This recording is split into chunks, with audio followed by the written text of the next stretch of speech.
Hello दोस्तों, सीवेन IAS academy में आप सभी का स्वागत है। एक बार पुनः मैं आप सभी लोगों के समक्ष प्रस्तुत हूँ। आज एक महान विभूति डॉक्टर भीमराव अंबेडकर जी के बारे में एक डिटेल चर्चा करेंगे और यहाँ से बहुत सारे प्रश्न आपको अपने प्रतियोगी परीक्षाओं में भी देखने को मिल जाते हैं। तो सारी चीज़ों के क्लियरिटी के साथ हम लेकर के आए हैं इस सेशन को। ठीक है, चलिए स्टार्ट करते हैं बिना देरी किए। ठीक है, सबसे पहले हम बात करेंगे जो भीमराव अंबेडकर जी थे, डॉक्टर भीमराव अंबेडकर। ठीक है, का नाम था डॉक्टर भीमराव अंबेडकर। तो सर्वप्रथम हम इनसे परिचित होंगे कि इनका परिचय क्या है। तो बेसिकली डॉक्टर भीमराव रामजी अंबेडकर, इनका पूरा नाम था डॉक्टर भीमराव रामजी अंबेडकर। ठीक है, और ये एक प्रमुख भारतीय विधिवेत्ता थे, अर्थशास्त्री थे, समाज सुधारक थे और राजनीतिज्ञ भी थे। तो बहुत सारे गुणों से सुसज्जित थे, ये आप जैसा जानते हैं। और इनका जन्म 14 अप्रैल 1891 1891 14 अप्रैल मध्य प्रदेश के महू नामक गांव में हुआ था। ठीक है, मध्य प्रदेश के महू, याद रखना, मध्य प्रदेश के महू नामक स्थान पर डॉक्टर भीमराव अंबेडकर का जन्म 14 अप्रैल 1891 में हुआ था। ये एक विधिवेत्ता थे, पहला पॉइंट। दूसरा पॉइंट है कि ये एक अर्थशास्त्री भी थे। तीसरा है ये समाज सुधारक थे। चौथा है राजनीतिज्ञ थे।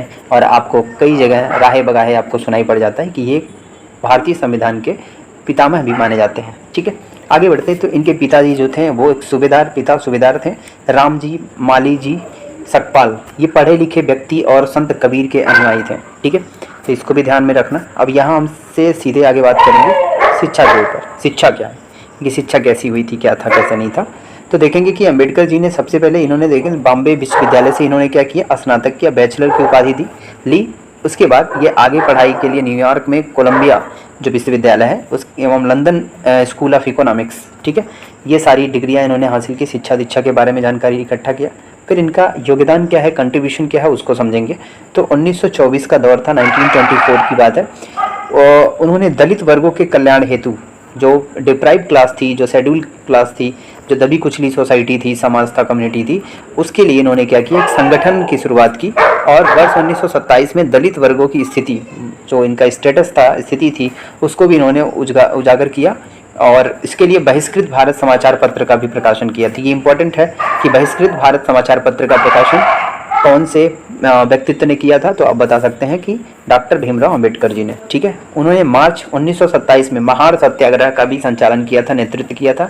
तो ये दूसरा पॉइंट है, महार सत्याग्रह किसके द्वारा नेतृत्व किया गया था, तो ये 1927 में भीमराव अंबेडकर के द्वारा।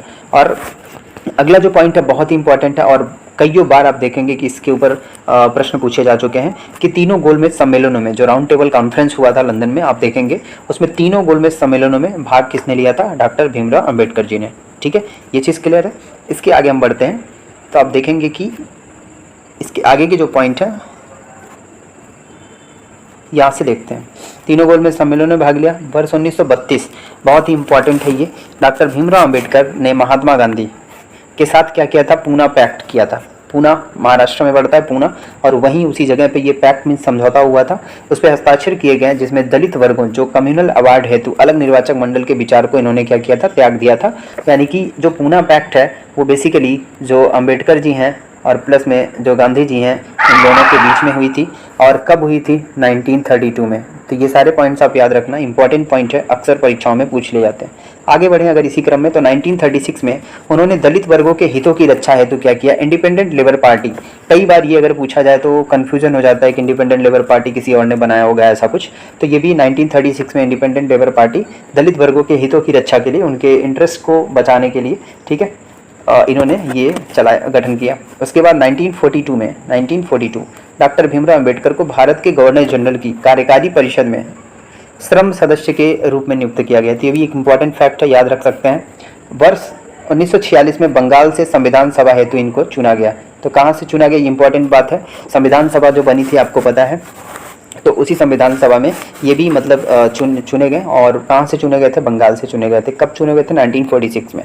इसके आगे की बात की जाए तो आपको पता है कि प्रारूप समिति के अध्यक्ष भी थे, यही प्रारूप ड्राफ्टिंग कमेटी जो थी हमारी संविधान की, उसके अध्यक्ष थे। और उन्हें भारतीय संविधान के जनक के, ये मैंने बात पहले ही बोला कि भारतीय संविधान के जनक के रूप में भी जाने जाते हैं, याद किया जाता है इनको।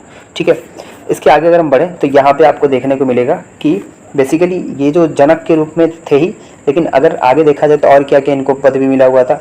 1947 की बात करें, स्वतंत्र भारत के पहले कानून मंत्री थे, मोस्ट इंपॉर्टेंट है, पहले जो स्वतंत्र भारत के कानून मंत्री थे वो कौन थे? डॉक्टर भीमराव अम्बेडकर, 1947।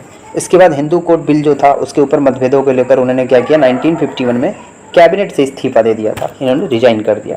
और कुछ अतिरिक्त विवरण देखते हैं डॉक्टर भीमराव अम्बेडकर जी के बारे में कि इन्होंने बाद में क्या किया, बौद्ध धर्म को अपनाया।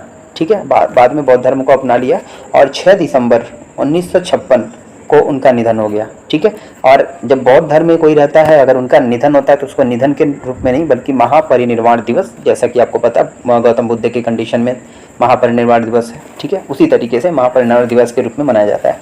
चैत्य भूमि मुंबई में डॉक्टर भीमराव अम्बेडकर का स्मारक भी है, तो ये इंपॉर्टेंट है। चैत्य भूमि भी आपसे पूछा जाता सकता है कि किस कह सकते हैं कि किस व्यक्तित्व से संबंधित है, तो आप समझ जाइए कि ये डॉक्टर भीमराव अम्बेडकर की चर्चा हो रही है। वर्ष 1990 में भारत के सर्वोच्च, जो आपको पता है कि भारत का सर्वोच्च सम्मान क्या है, भारत रत्न, इससे इनको सम्मानित किया गया। ठीक है, ये भी एक महत्वपूर्ण पहलू है। इसके बाद हम चर्चा करेंगे इनकी कुछ पत्रिकाएं, पुस्तकें और संगठन। तो सर्वप्रथम हम देखेंगे इनकी कुछ पत्रिकाएं थी। ठीक है, पत्रिकाएं जो थी इंपॉर्टेंट है, ध्यान रखिएगा, ये अक्सर परीक्षाओं में पूछे जाते हैं। तो सबसे पहली इनकी जो पत्रिका थी वो पत्रिका मूक नायक थी। ठीक है, मूक नायक 1920 में आई थी। ठीक है, दूसरा बहिष्कृत भारत 1927, तीसरा समता जिसको आप इक्वालिटी बोलते हो 1929, और अगला है जनता 1930। तो मूक नायक, बहिष्कृत भारत, समता और जनता, ये 4 पत्रिकाएं थी जो पॉपुलर हैं और चर्चा में रहती हैं।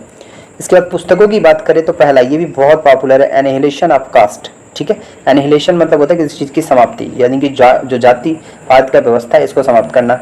दूसरा है बुद्ध और कार्ल मार्क्स, ये भी कई बार क्वेश्चन पूछा हुआ है, ये भी पूछा हुआ है। ठीक है, इसके बाद the untouchable, who are they and why they have become untouchables, तो इन्होंने एक ऐसी बुक लिखी। उसके बाद बुद्ध एंड हिज धम के बारे में भी लिखा पुस्तक।